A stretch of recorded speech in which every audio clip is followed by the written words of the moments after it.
Bismillahirrahmanirrahim. Assalamualaikum warahmatullahi wabarakatuh. Sahabat yang beriman dimanapun berada, semoga kita selalu dalam lindungan Allah Subhanahu wa Ta'ala. Bismillahirrahmanirrahim. Allahumma sholli ala sayyidina Muhammad wa ala ali sayyidina Muhammad. Segala puji bagi Allah Subhanahu wa Ta'ala, Rabb semesta alam. Salawat dan salam kepada Nabi kita Nabi Muhammad sallallahu alaihi wasallam, keluarganya, para sahabat-sahabatnya, dan orang-orang yang mengikuti mereka hingga akhir zaman. Kembali lagi di channel Mukhtar Aditya Pratama, di mana pada kesempatan yang mulia ini saya akan membahas tentang beberapa kriteria dan keistimewaan Imam Mahdi. Pembahasan ini atau materi ini saya ambil dari referensi Hauzan Maya, media pencinta Ahlu Bait, karya Habib Amirullah. Sahabat yang beriman dimanapun berada, kembali ke pembahasan mengenai berbagai kriteria dan keistimewaan Imam Mahdi. Kita telah mengupas beberapa hal mengenai revolusi dan kebangkitan Imam Mahdi pada bagian ini.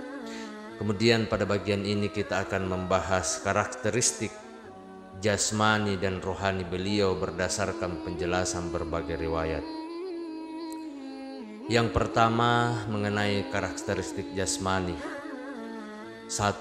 Usia dan wajah.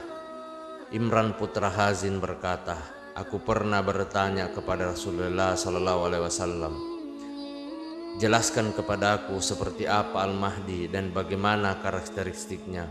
Beliau menjawab, ia adalah keturunanku, tubuhnya sekuat tubuh Bani Israel. Ia akan bangkit ketika umatku mengalami kesulitan. Wajahnya mirip dengan wajah orang Arab. Dilihat dari postur tubuhnya, ia nampak seperti orang yang berumur 40 tahun. Wajahnya bagaikan bulan yang bersinar. Ia akan memenuhi dunia dengan keadilan setelah dipenuhi dengan kebatilan dan kezoliman. Ia akan memimpin selama 20 tahun dan membuka atau menguasai kota-kota kekufuran seperti Konstantinopel, Roma, dan kota-kota lainnya. Imam Hasan Mujtabah bersabda, Allah Subhanahu wa Ta'ala memanjangkan umur Al-Mahdi di zaman kegaibannya. Setelah itu dengan kekuasaan Allah Subhanahu wa Ta'ala yang tidak terbatas, beliau muncul dengan wajahnya yang muda seperti lelaki yang berusia kurang dari 40 tahun. Imam Shadiq alaihissalam bersabda, ketika Imam Mahdi muncul, orang-orang akan mengingkarinya dan orang-orang pun bergegas memenuhi panggilannya, kecuali orang-orang yang telah disumpah oleh Allah di alam zar. Beliau akan muncul dengan wajah yang masih muda dan gagah. Dalam penjelasan ini, Imam Shadiq alaihissalam bersabda, ketika Imam Mahdi muncul, orang-orang akan mengingkarinya dan tak seorang pun yang bergegas memenuhi panggilannya, kecuali orang-orang yang telah disumpah oleh Allah di alam zar. Beliau akan muncul dengan wajah yang masih muda dan gagah. Marawi bertanya kepada Imam Ridah alaihissalam, apa tanda-tanda yang dimiliki Imam Mahdi ketika ia muncul nanti? Imam menjawab, tandanya adalah umurnya tua sekali tetapi kelihatan masih muda, sehingga ketika seorang melihat dirinya beranggapan bahwa ia masih berumur 40 tahun atau bahkan kurang dari 40 tahun. Tanda lainnya adalah perjalanan waktu tidak membuatnya tua dan ia akan terus seperti itu sampai ajalnya tiba. Sahabat yang beriman dimanapun berada, semoga kita selalu dalam lindungan Allah Subhanahu wa Ta'ala. Imam Shadiq alaihissalam bersabda, secara pasti wali Allah atau Imam Mahdi akan hidup 120 tahun seperti Ibrahim al-Khalid alaihissalam. Beliau akan muncul dengan wajah yang masih muda, bagaikan orang yang berumur 30 tahun. Sebenarnya umur beliau termasuk dari perkara-perkara yang gaib, jadi tidak ada batasan tertentu seberapa lama beliau akan hidup. Tetapi karena sebagian orang di zaman dahulu terbatas dengan budaya mereka, maka seringkali umur Imam Mahdi dibandingkan dengan umur Nabi Ibrahim alaihissalam. Imam Mahdi kelak akan muncul dengan fisik yang masih segar dan gagah, yakni di pertengahan dan di akhir masa mudanya. Mengenai umur Imam Mahdi ketika beliau muncul, terdapat pendapat lain. Artad berkata, Imam Mahdi berumur 60 tahun. Ibnu Hammad berkata, Imam Mahdi berumur 18 tahun. Wallahu alam. Kemudian ciri-ciri tubuh. Abu Basir berkata kepada Imam Shadiq alaihissalam, aku mendengar dari ayah anda bahwa Imam Zaman memiliki dada yang lapang dan pundak yang lebar. Imam berkata, wahai Abu Muhammad, ayahku menggunakan pakaian perang Rasulullah Sallallahu Alaihi Wasallam, tetapi pakaian tersebut terlalu besar baginya hingga bagian bawah menyentuh tanah. Pakaian itu akan pas dengan tubuh Al-Mahdi sebagaimana cocok dengan tubuh Rasulullah Sallallahu Alaihi Wasallam. Pada bagian bawahnya terlihat pendek sehingga orang-orang yang melihatnya mengira bahwa pakaian tersebut diikat. Rayyan bin Silat bertanya kepada Imam Ridah, apakah anda sahibul amir? Beliau menjawab, ya aku adalah sahibul amir, tetapi aku bukan sahibul amr yang akan memenuhi bumi dengan keadilan sebagaimana kezaliman yang telah memenuhi dunia. Bagaimana aku menjadi sahibul amir yang sedemikian rupa sedangkan engkau sendiri melihat kelemahan tubuhku? Dia adalah orang yang berusia tua tetapi terlihat masih muda ketika muncul. Ia memiliki tubuh yang gagah dan kuat. Seandainya dia mengulurkan tangannya kepada suatu pohon yang paling besar, dia mampu untuk mencabutnya. Ketika dia berteriak di antara pegunungan, maka batu-batu akan pecah dan berpindah ke tempatnya. Dia juga memiliki tongkat Nabi Musa alaihissalam dan cincin Nabi Sulaiman alaihissalam. Sahabat yang beriman dimanapun berada, semoga kita selalu dalam lindungan Allah Subhanahu wa ta'ala. Kemudian kesempurnaan akhlak. Berbicara mengenai kesempurnaan akhlak, sebagaimana para imam lainnya, Imam Mahdi memiliki kesempurnaan akhlak yang begitu mulia, karena para imam adalah manusia sempurna dari suri tauladan bagi seluruh umat manusia. Kebaikan akhlak mereka mencapai derajat tertinggi. Imam Ridah bersabda, Imam Mahdi adalah orang yang paling pandai, paling sabar, paling bertakwa daripada semua manusia. Ia adalah orang yang paling dermawan, paling berani, dan paling utama ibadahnya. Sahabat yang beriman dimanapun berada, takut kepada Allah Subhanahu wa ta'ala. Qab berkata, rasa takut dan kekusukan Imam Mahdi terhadap Allah Subhanahu wa ta'ala seperti burung elang terhadap kedua sayapnya. Mungkin yang dimaksud oleh Qab, meskipun elang merupakan burung yang kuat, tetapi kekuatannya bertumpu kepada kedua sayapnya. Ketika kedua sayapnya tidak menolongnya untuk terbang, maka ia akan terjatuh ke tanah. Meskipun Imam Mahdi adalah seorang pemimpin yang paling kuat di dunia, tetapi kekuatan tersebut berasal dari Allah Subhanahu wa ta'ala. Jika sekali saja Allah Subhanahu wa ta'ala tidak memberikan pertolongan kepadanya, maka beliau tidak bisa melakukan apa-apa. Oleh karena itu, Imam Mahdi sangat takut dan kusuk di hadapan Allah Subhanahu wa ta'ala. Sahabat yang beriman dimanapun berada, sebagaimana yang dinukil oleh Ibnu Tawus, kekusukan Imam Mahdi dibaratkan seperti kedua ujung sebuah tombak. Kecepatan tangan dan ketelitian seseorang dalam melemparkan tombak bergantung pada kedua ujung tombak tersebut. Bagaimana kedua sayap jika sedikit saja bengkok, maka seorang tidak akan dapat melemparkan tombak dengan tepat. Barangkali maksudnya adalah kekuatan Imam Mahdi datang dari Allah Subhanahu wa ta'ala dan beliau bergantung kepada pertolongannya. Kemudian yang kedua, kesuhudan. Imam Shadiq alaihissalam bersabda, mengapa kalian terburu-buru dengan kedatangan Al-Mahdi? Allah mengetahui bahwa makanannya adalah makanan yang keras dan tidak enak. Makanannya adalah roti yang terbuat dari gandum jelek. Pemerintahannya adalah pemerintah pedang dan kematian di bawah bayangan pedang.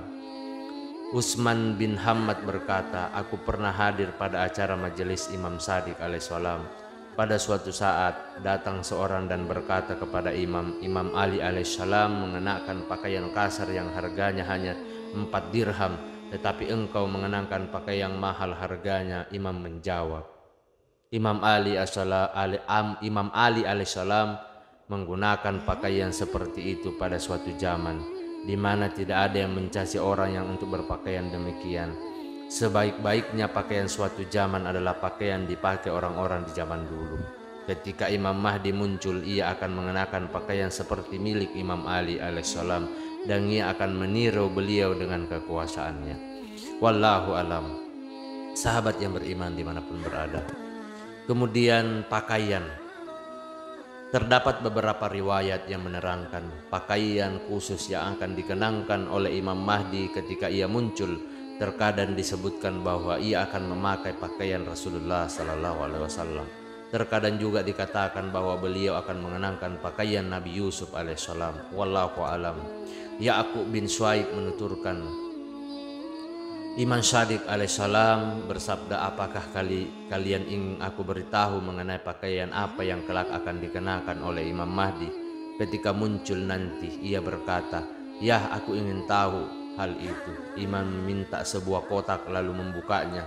Setelah itu beliau mengeluarkan sebuah pakaian yang di bagian lengannya terdapat bekas darah. Imam kembali bersabda, inilah pakaian Rasulullah Sallallahu Alaihi Wasallam yang pernah beliau pakai atau kenakan saat perang Uhud. Ketika itu 4 giginya patah. Imam Mahdi akan bangkit dengan menggunakan pakaian ini. Aku mencium pakaian tersebut dan meletakkan bekas darah itu di mataku. Kemudian imam mengambilnya. Sahabat yang beriman dimanapun berada, semoga kita selalu dalam lindungan Allah Subhanahu wa ta'ala. Mufaddal bin Umar bercerita, Imam Shadiq alaihissalam bersabda, tahukah engkau apa pakaian Nabi Yusuf alaihissalam? Aku menjawab, tidak. Imam kembali bersabda, ketika Nabi Ibrahim alaihissalam dilemparkan ke dalam api, Jibril membawakan sebuah pakaian lalu memakaikan ke tubuh beliau sehingga beliau aman dari panas dan dingin. Ketika ajalnya hampir tiba, ia meletakkan pakaian itu dalam sebuah tempat kecil yang terdapat doa di dalamnya dan menggantungkan di lengan anaknya Ishak alaihissalam. Ia memberikan kepada anaknya Yakub alaihissalam. Ketika Yusuf alaihissalam lahir, Yakub menggantungkannya di lengan Yusuf alaihissalam. Yusuf alaihissalam mengalami berbagai macam peristiwa sehingga suatu hari ia menjadi penguasa Mesir. Ketika Yusuf mengeluarkan pakaian tersebut dari tempat itu, Yakub alaihissalam mengenal baunya dan berkata, sungguh aku mencium bau Yusuf. Sekiranya kamu tidak menuduhku lemah atau lama akal, tentu kamu membenarkan aku, dan itu adalah sebuah pakaian yang diturunkan dari surga. Sahabat yang beriman dimanapun berada.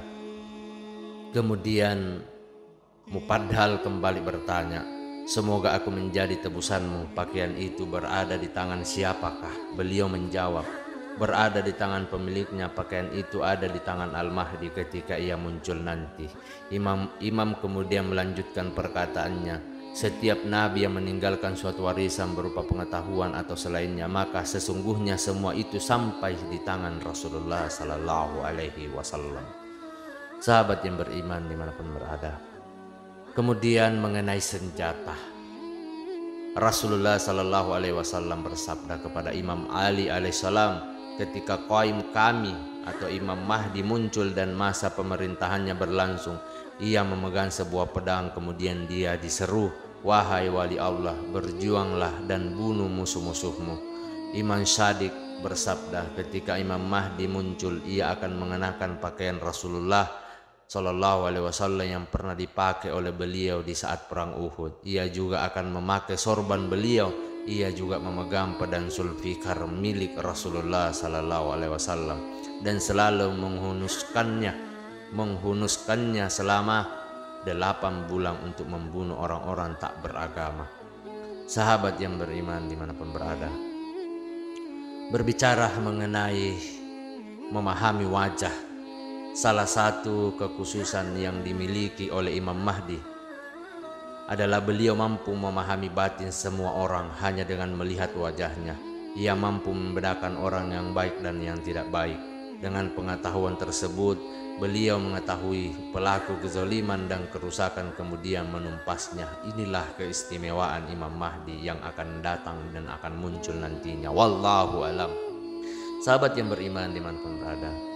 Imam Shadiq bersabda, Ketika Al-Qaim Imam Mahdi muncul, tidak ada seorang pun yang tersisa di dunia kecuali beliau mengetahuinya, apakah ia termasuk orang yang soleh atau orang yang zalim maupun perusak. Beliau juga bersabda ketika Qaim atau Imam Mahdi muncul akan mengenal musuh-musuhnya dari wajah mereka. Pada waktu itu juga ia dan kawan-kawannya akan menangkap dan menumpas mereka. Imam kembali bersabda ketika Qaim Ali Muhammad atau Imam Mahdi muncul berkat kekuatan yang dimilikinya, ia dapat membedakan antara kawan dan lawan.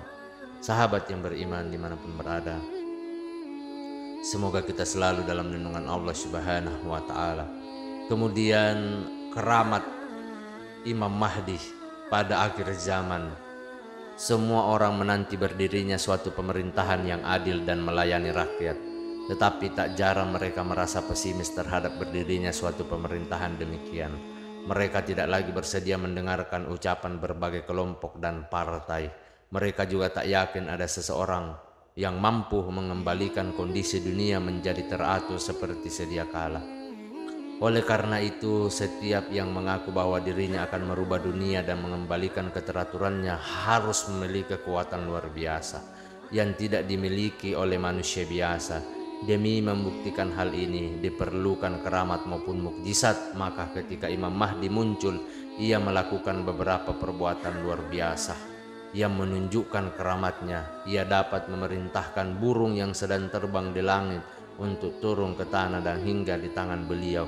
Ia juga mampu menancapkan kayu yang kering ke dalam tanah tandus lalu menjadi hijau dan tumbuh mengeluarkan ranting dan daun. Sahabat yang beriman dimanapun berada, semoga kita selalu dalam lindungan Allah Subhanahu wa Ta'ala.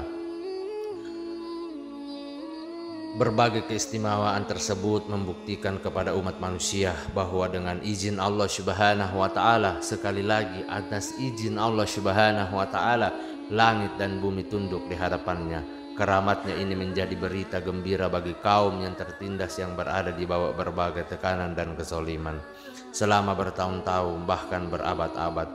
Selama itu banyak orang yang menjadi korban berbagai kekejian. Setiap hari mereka dihujani bom, dilempari dan di pesawat terbang. Jutaan nyawa dari kerabatnya telah tiada tanpa mendapatkan perlindungan. Mereka hanya menanggung semua penderitaan zaman itu. Tetapi ketika melihat keberadaan Imam Mahdi, mereka mulai menyadari tengah berada di hadapan seorang pemimpin yang memegang kendali langit dan bumi. Akibat musim penceklik yang melanda mereka di daerah kemiskinan, setiap hari mereka terus-menerus dihimpat kelaparan, bahkan untuk mendapatkan suap nasi saja sangat kepayahan. Namun kini mereka berada di hadapan seseorang yang dengan isyaratnya bumi yang kering dapat menumbuhkan tanaman dan pepohonan hijau pun turun menebarkan rahmat. Sahabat yang beriman dimanapun berada, orang-orang yang selama ini selalu merasakan pedihnya hidup diterpa wabah penyakit yang tak dapat disembuhkan, kini berada di hadapan seorang laki-laki yang dapat menyembuhkannya. Bahkan beliau dapat menghidupkan orang yang telah mati. Inilah keramat beliau yang membuktikan kekuatan, kejujuran, dan kebenaran ucapan-ucapannya. Dengan keramat ini umat manusia di muka bumi bisa membedakan antara beliau dengan para penyelamat palsu yang mengklaim dirinya sebagai orang yang menyelamatkan kehidupan umat manusia. Inilah penyelamat sejati, Mahdi yang dijanjikan. Sahabat yang beriman dimanapun berada, semoga kita selalu dalam lindungan Allah Subhanahu wa Ta'ala. Wallahu alam bisawab. Demikianlah pembahasan tentang berbagai kriteria dan keistimewaan Imam Mahdi yang saya kutip dari laman Hausan Maya atau media pencinta Ahlu Bait alaihissalam. Semoga apa yang saya sampaikan pada kesempatan yang mulia ini bisa bermanfaat dan bisa kita ambil hikmah dan ilmunya. Mohon maaf apabila ada salah kata ataupun ucapan dalam video ini. Perlu kita ketahui bahwa kebaikan itu hanya milik Allah Subhanahu wa Ta'ala. Kebenaran hanya milik Allah Subhanahu wa Ta'ala. Keburukan serta kesalahan itu datang dari saya pribadi selaku manusia biasa yang tidak pernah luput akan kesalahan. Akhir kata, wabillahi taufik wal hidayah. Wassalamualaikum warahmatullahi wabarakatuh.